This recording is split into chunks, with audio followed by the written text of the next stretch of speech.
Assalamualaikum warahmatullahi wabarakatuh. Perkenalkan, kami dari kelompok 3 yang ingin mempresentasikan PPT kami, yaitu tentang teori Hexer-Holin dari mata kuliah Ekonomi Internasional.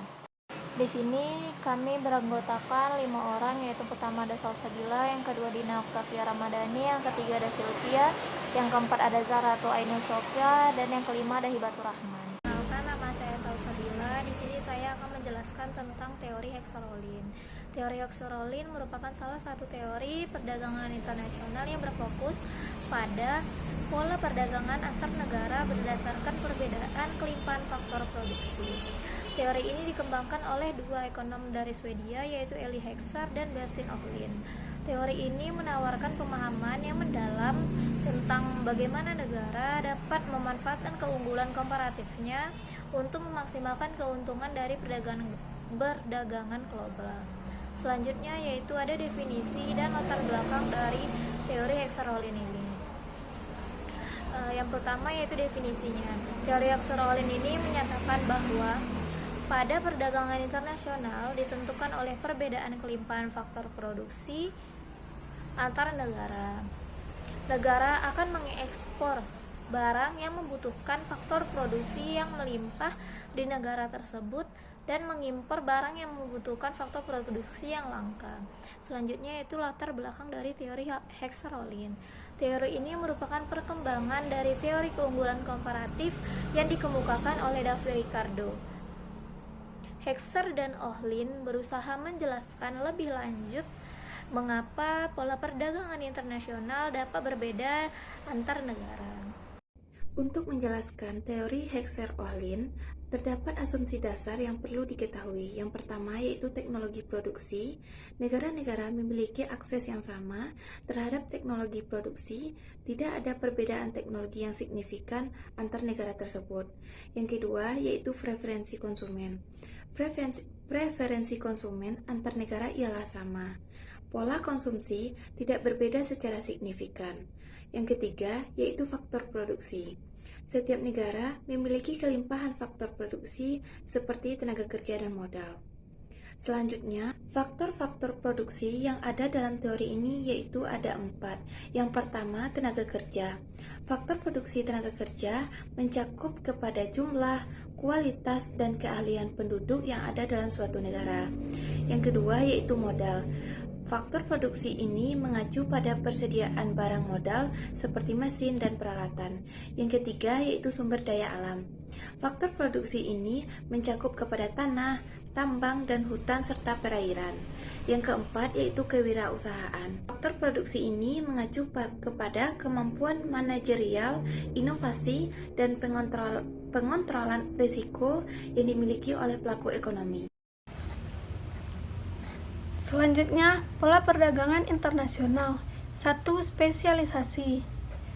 Setiap negara akan cenderung mengekspor barang-barang yang menggunakan faktor produksi yang melimpah di negaranya dan mengimpor barang-barang yang menggunakan faktor produksi yang langka. 2. Perdagangan. Dengan adanya perdagangan, negara-negara dapat mengonsumsi lebih banyak barang dan jasa daripada mereka mengandalkan produk domestik. 3. Peningkatan kesejahteraan. Perdagangan internasional yang didasarkan pada keunggulan komparatif akan meningkatkan kesejahteraan bagi semua negara yang terlibat, meskipun distribusi manfaatnya mungkin tidak merata. Selanjutnya, keunggulan komparatif. 1. Definisi. Keunggulan komparatif adalah kemampuan suatu negara untuk memproduksi barang dengan biaya yang lebih rendah dibandingkan dengan negara lain. Hal ini ditentukan oleh perbedaan kelimpahan faktor produksi antar negara. 2. Spesialisasi. Negara akan cenderung mengekspor barang-barang yang menggunakan faktor produksi yang melimpah di negaranya dan mengimpor barang-barang yang menggunakan faktor produksi yang langka di negaranya. 3. Peningkatan kesejahteraan.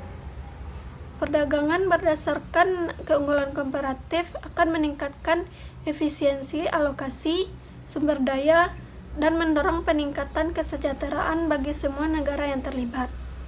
Selanjutnya saya akan menjelaskan tentang spesialisasi dan alokasi sumber daya. Yang pertama, alokasi sumber daya. Perdagangan internasional mendorong negara untuk mengalokasikan sumber daya mereka secara lebih efisien.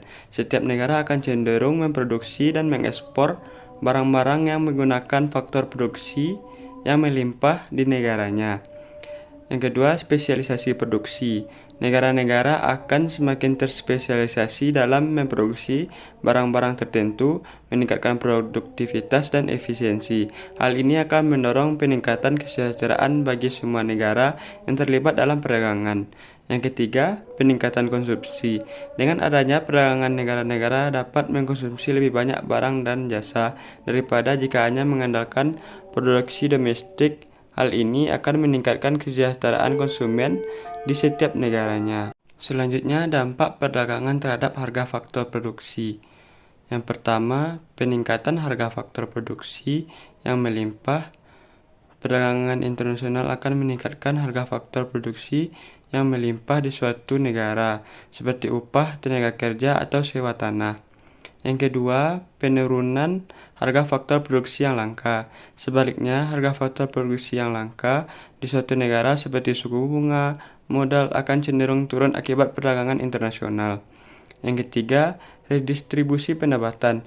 Perubahan harga faktor produksi akan berdampak pada redistribusi pendapatan di dalam suatu negara, menguntungkan pemilik faktor produksi yang melimpah dan merugikan pemilik faktor produksi yang langka.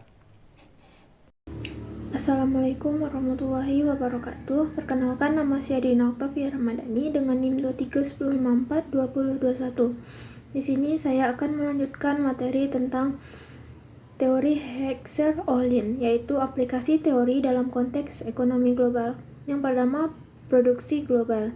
Perusahaan internasional memanfaatkan perbedaan kelimpahan faktor produksi antar negara untuk mengoptimalkan proses produksi mereka secara global.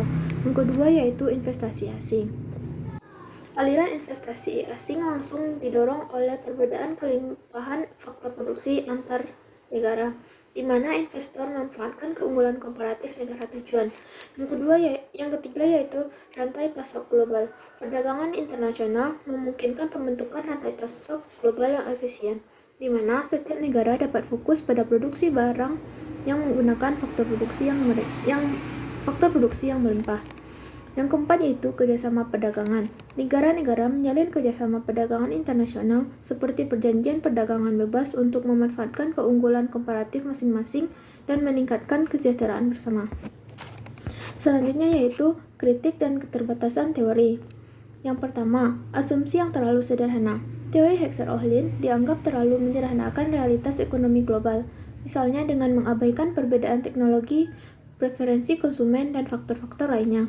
Yang kedua yaitu ketidaksesuaian dengan fakta empiris. Beberapa studi empiris menunjukkan bahwa pola perdagangan internasional tidak selalu sesuai dengan prediksi teori Heckscher-Ohlin, seperti adanya perdagangan intra-industri. Yang ketiga yaitu dinamika faktor produksi. Teori ini tidak mempertimbangkan dengan baik dinamika perubahan faktor produksi, seperti akumulasi modal dan peningkatan kualitas tenaga kerja yang dapat mempengaruhi pola perdagangan. Yang keempat yaitu distribusi manfaat perdagangan. Meskipun perdagangan berdasarkan keunggulan komparatif dapat meningkatkan kesejahteraan secara agregat, distribusi manfaatnya tidak selalu merata di dalam suatu negara. Sekian, terima kasih.